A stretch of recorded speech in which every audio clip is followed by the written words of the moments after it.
근데 이게 평당 6,000에 샀으면 느끼는 건 뭐냐면 이효리 씨가 매입한 이 블럭만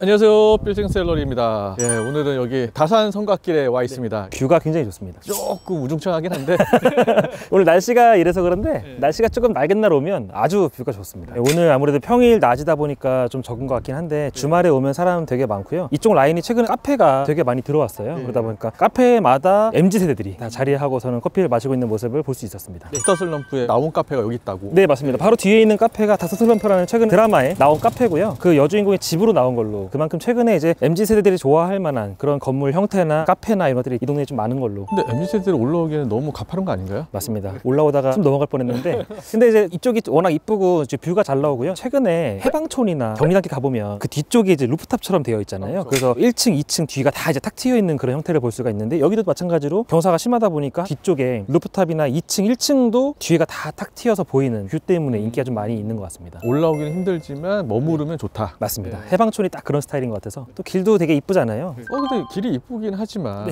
우리가 이제 다루려고 하는 주제는 빌딩 중개인데 그러기에는 너무 조그만한 것들만 있지 않나. 맞습니다. 사실은 제가 오늘 약수에 온 이유는 이 성곽길을 메인으로 보려는 건 아니고요. 성곽길을 통해서 이제 주변에 몇 가지를 좀 보여드리려고 하는데, 대표적인 게 저 뒤에 보이시는 남산 타운 아파트, 지금 마치 장벽처럼 서 있는 거대한 단지고요. 저희 5,000세대가 넘잖아요. 맞습니다. 5,000세대가 넘는 거대 단지고요. 사실 이 동네에서는 대장주 아파트 중에 하나라고 보여지거든요. 워낙 세대가 크기도 하고 또 최근에 리모델링 이슈가 좀 있는 물건입니다. 지금 공공으로 갖고 있는 물건이 2,000세대 정도, 민간 갖고 있는 물건이 3,000세대 정도 되는데, 3,000세대 정도의 이제 리모델링 공사를 이제 진행할 예정이기 때문에 앞으로 이제 저기가 많이 달라질 거라고 예상이 됩니다. 저번에도 느낀 건데 조윤호 팀장님이 뻔듯한 건물이나 정말 좋은 건물 이런 걸 소개하는 게 아니라 숨어있는 보석을 찾아다니는. 근데 사실은 뻔듯한 건물은 저 아니어도 우리 상무님이나 워낙 또 훌륭하신 분들이 많이 또 컨설팅 하시잖아요. 근데 저한테 많이 들어오는 매수 문의들 중에 하나가 아직은 주목받지 못한 지역들에 조그만한 거, 소액대로 투자할 만한 거, 이런 거를 많이 물어보시니까 제가 이제 이런 구석구석을 좀 돌아다니다 보니까 알게 되는 것 같습니다. 그럼 여기에 뭐 괜찮은 거는 있나요? 네, 물건들이 있는데 그 물건들은 제가 이제 개별적으로 연락 주시면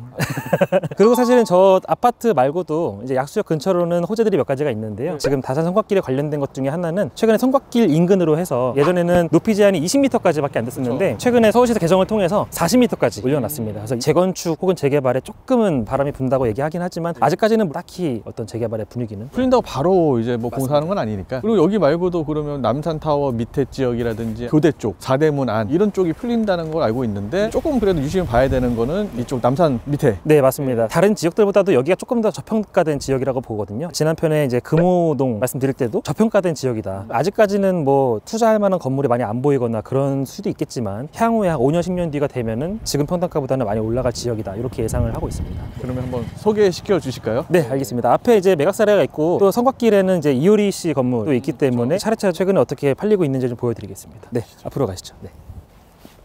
이 건물인 거죠? 네. 제가 사진서는 몇 번 봤는데 이렇게 걸어오기엔 또 처음인 것 같아요. 맞습니다. 사실은 지난번에 저도 이제 임장 강의하면서 데려왔었는데 많은 분들이 이미 알고 계시더라고요. 이 건물이 이효리 씨 건물인 걸 알고 있는데 이제 이렇게 현장에 와보신 적은 처음이다, 이렇게 많이 말씀을 할 수밖에 없는 게, 와보시면 아시겠지만 되게 안쪽이에요. 다산성곽길 올라와서도 쉽게 찾기 어려운 안쪽에 위치해가지고 뭐 와보신 경우는 많이 없을 걸로 저희는 예상되고 있는데요. 뭐 이 물건 처음 팔리고 나서 저희가 다 그랬잖아요. 이게 왜 이렇게 팔렸을까?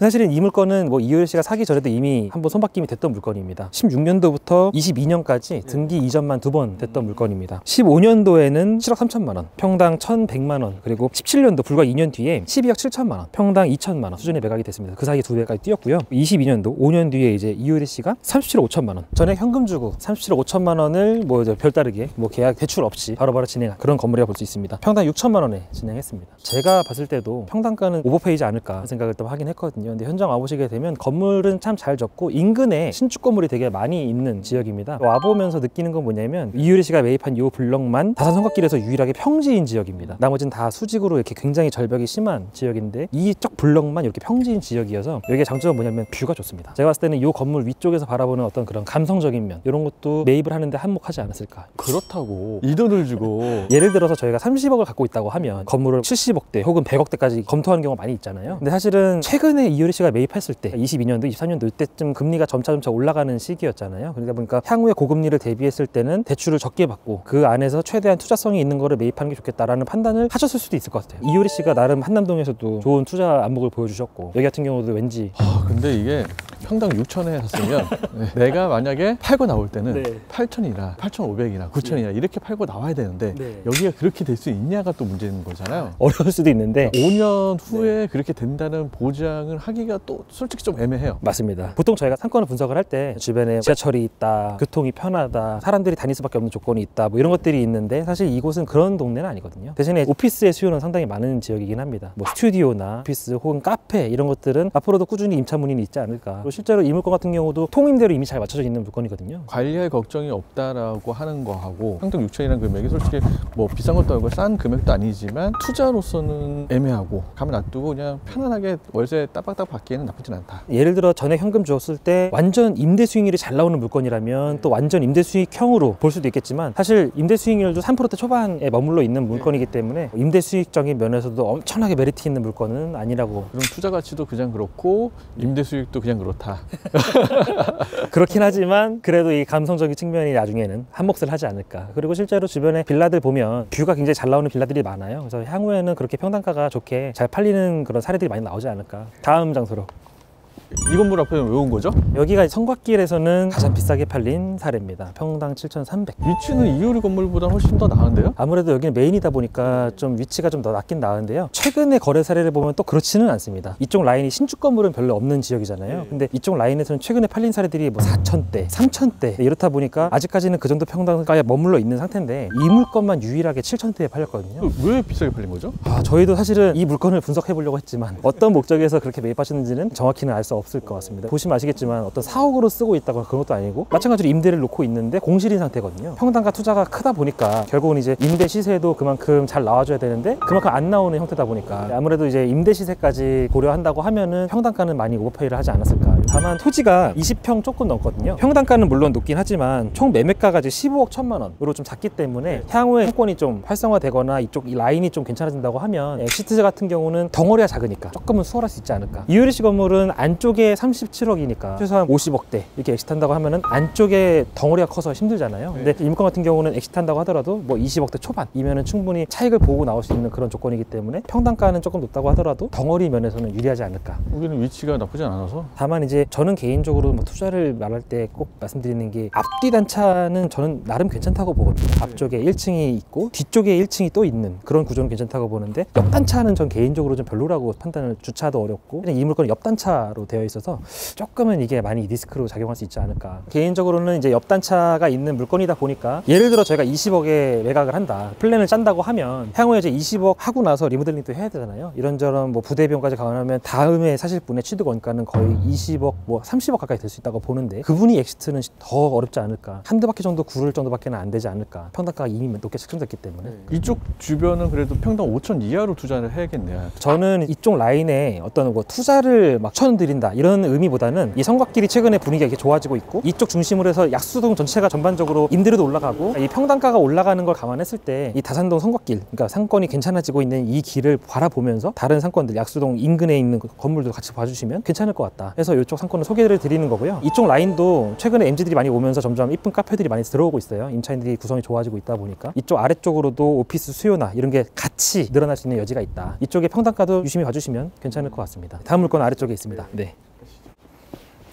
매각사례 하실 게 이 건물인가요? 네, 맞습니다. 이 건물이고요. 이 물건 같은 경우는 주택처럼 보이잖아요. 근데 주택 물건은 아닙니다. 노유자 시설, 사회복지 시설로 들어와 있던 건물입니다. 노인복지센터로 운영하고 있던 건물이고요. 시에서 이제 운영하던. 원래 노유자 시설이 대출이 별로 안 나오지 않나요? 맞습니다. 그래서 사실은 이게 계약이 된 건이고요. 11억에 평당 3,500만 원으로 계약된 물건인데 계약 당시에 문제가 두 가지가 있었어요. 노유자 시설이기 때문에 대출이 안 나오는 거. 그리고 두 번째는 이 앞에 보시면 가로등이 있습니다. 근데 이 가로등의 위치가 또 문제였어요. 이게 필지의 한가운데 있기 때문에 때문에 요거를 치워야 되는 입장이 있었거든요. 두 가지를 좀 간단히 설명드려보면, 첫 번째 대출 안 나오는 문제 같은 경우는 이제 어떻게 하다 보니까 은행에서 좀 풀어주긴 했습니다. 저희도 확인해 보니까 사회복지시설 중에서도 이 업태에 따라서 대출이 나올 수 있는 코드가 있잖아요. 네, 맞습니다. 그게 있다 보니까 하다 보니까 잘 맞췄습니다. 사실은 매도인 같은 경우는 이거를 저희가 진행하다 보니까 사회복지시설로 팔아야 양도세를 비과세 받을 수 있는 조건이 있었어요. 그러다 보니까 이분들은 무조건 그렇게 양도를 해야 되는 상황이었고, 또 이제 매입하시는 분 입장에서는 근생으로 사야 되는 부분이 있잖아요. 이 부분이 가장 대립했던 부분이었거든요. 이 매입하시는 분이 근생으로 결국은 못 샀거든요. 살 수가 없었어요. 왜냐면 이쪽은 양도세 비과세가 들어가는 상황이었으니까. 그래서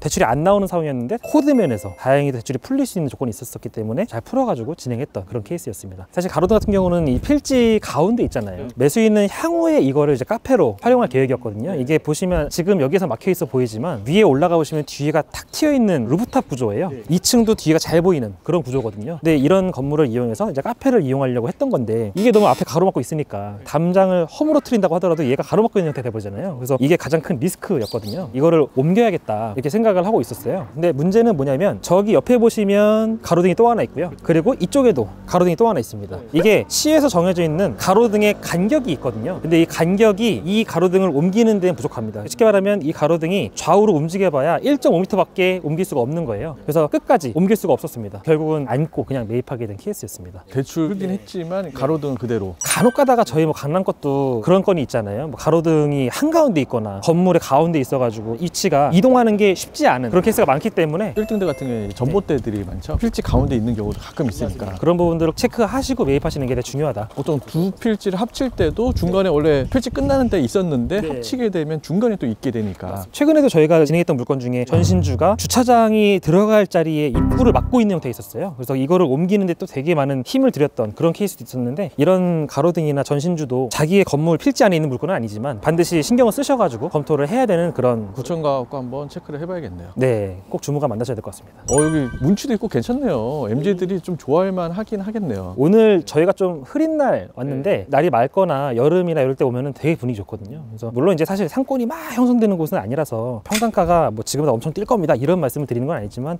이쪽 동네가 약간 해방촌이나 경리단길처럼 약간 카페나 고급화된 분위기로 갈 수 있다. 그러니까 한마디로 좀 변화의 시작점이 있는데, 여기가 진짜 활성화되고 변화를 확 할지 아니면 계속 이렇게 조금씩 변할지는 지켜봐야 되겠지만, 변화가 시작된 건 맞다. 네, 맞습니다. 오늘 바람 생각보다 많이 부네요. 너무 좋습니다.